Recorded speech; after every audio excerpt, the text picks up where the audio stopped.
And first we're going to start by making a Tuscan rub. So how do you do that? Well, they do love to use sage in Tuscany. So here are some fresh sage leaves.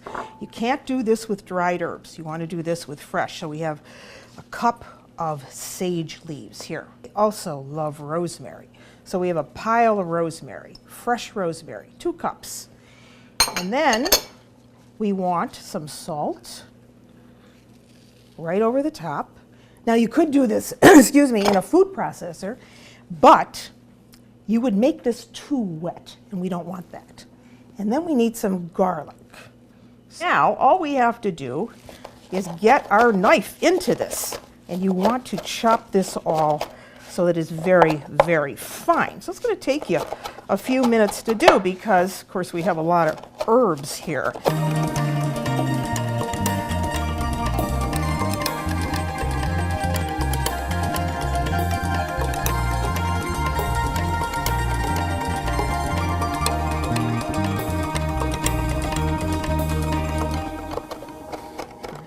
Okay, this is basically where I want it. You see, it's nice and fine now.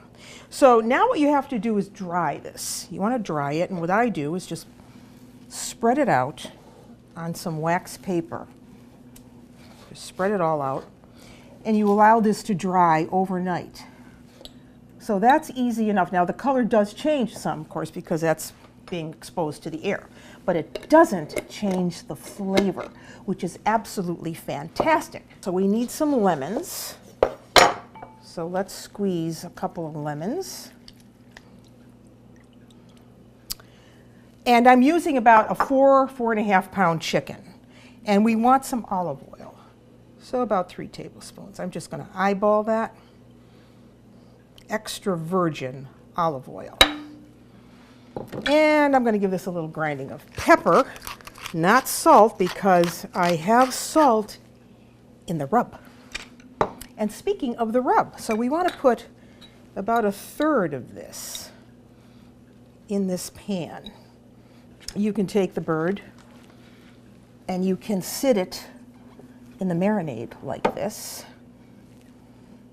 and just let it marinate overnight. Okay. There's our chicken, ready for the grill. So now, the thing is, you want to preheat the grill. So we're going to take the chicken out of the marinade. Put it here. You want to find out where that bone is, and then you want to start cutting. You're going to start hearing some collapsing bone.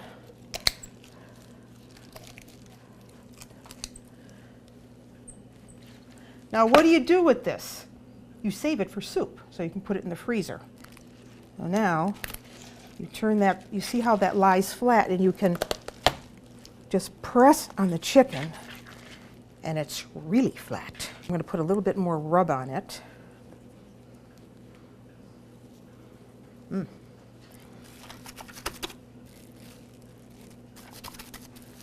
Okay, we are ready.